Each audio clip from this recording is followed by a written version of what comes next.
Well,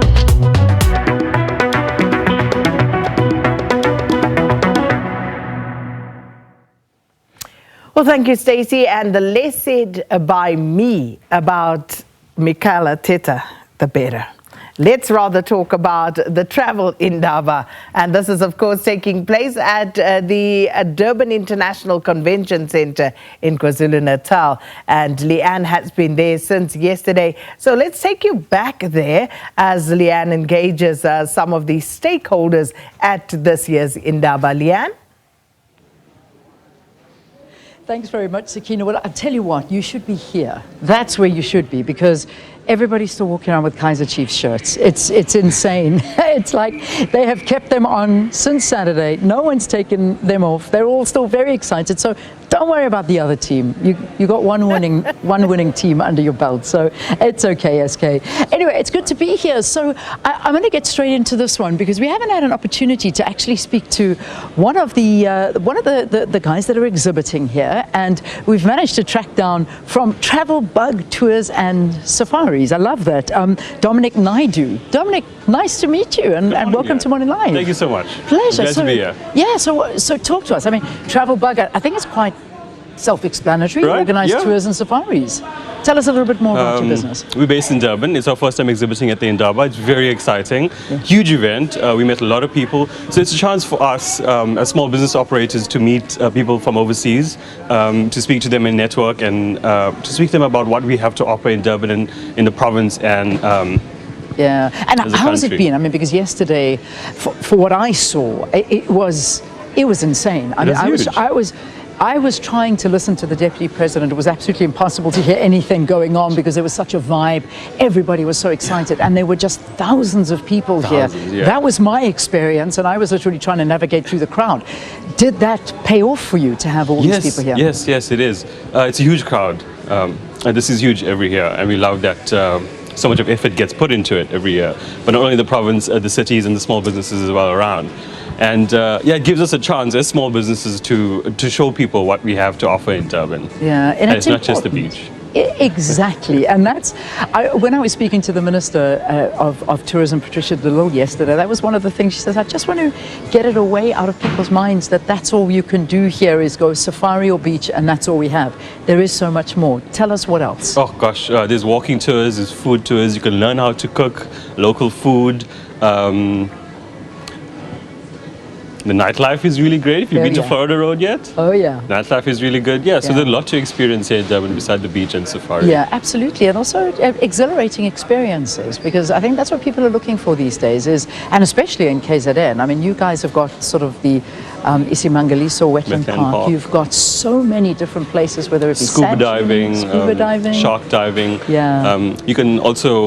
You can learn how to surf on the beachfront as well, if you're into that. Yeah, so there's a lot of exhibiting things you can do. That's amazing. Yeah. But the interest from a lot of the visitors that are coming here, I mean, have you noticed that there's a big international contingency and that are coming and wanting to sell South Africa as a destination? Yes, not only South Africa, there's more internationals that are coming to this province as KZN, because, if you think about South Africa, there's Kruger and the Western Cape, Cape Town, Table Mountain, Robben Island, which is beautiful, but we have it's a huge country. There's 9 provinces, 65 million people. We have a lot to offer. And it's nice to see more people coming to KZN and like, whoa, there's really cool things to do here as well.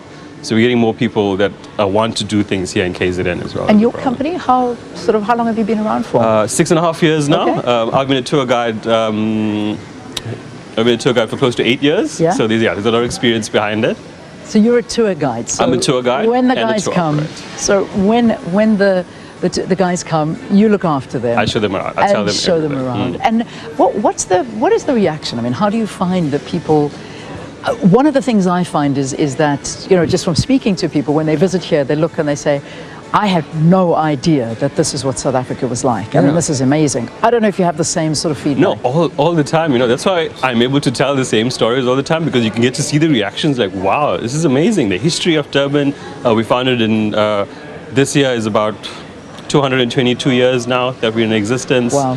The Indians have been here for over 160 years. And a lot of people can't believe that. They go to City Hall. It's a really good building. The city center is nice and clean, so people love it. Yeah, it's looking good. I mean, I've been raving about it, saying yesterday, I must say, I felt particularly safe. I was out walking by myself, and you get warnings from people, don't do it, don't do it. But I did it yesterday. But then again, I also think that there's just security out on every corner, and that helps a lot. Yeah, there is a perception, especially here about Durban, with the crime and stuff. And there's certain places, I think, like wherever you go in the world, there's places you shouldn't go because it's not as safe. Yeah. And the same applies to Durban. As tourists, you wouldn't go to places that are deemed not safe.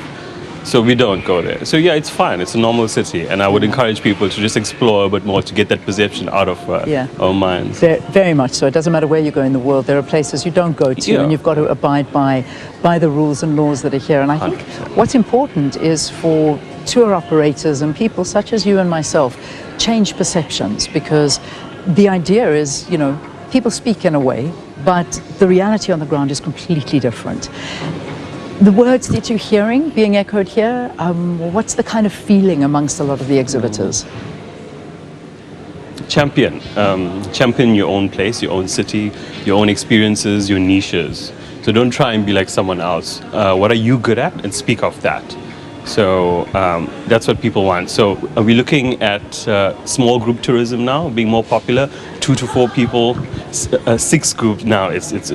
So people want these small experiences, private experiences that they can do on their own, and not necessarily as a large group. So it's more slow-paced, sustainable as well.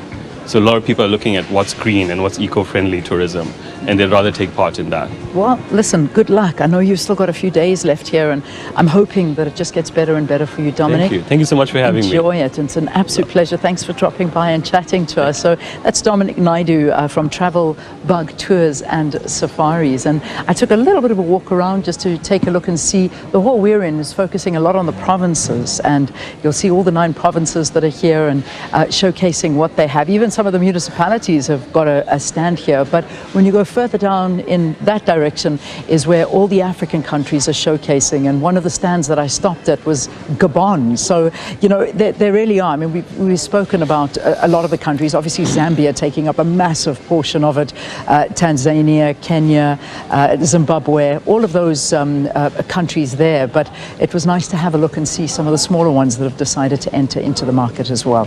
Well, that's where we leave it from the Travel Indaba. It's been an absolute pleasure coming to you from here over the last 2 days. I'll be back in studio tomorrow. From me and the rest of the team that have worked behind the scenes on this one, take care, and I'm going to get that fly away. Isn't it just typical that would find a way to come into the show as we say goodbye? I'll see you tomorrow in studio. Bye-bye, everyone.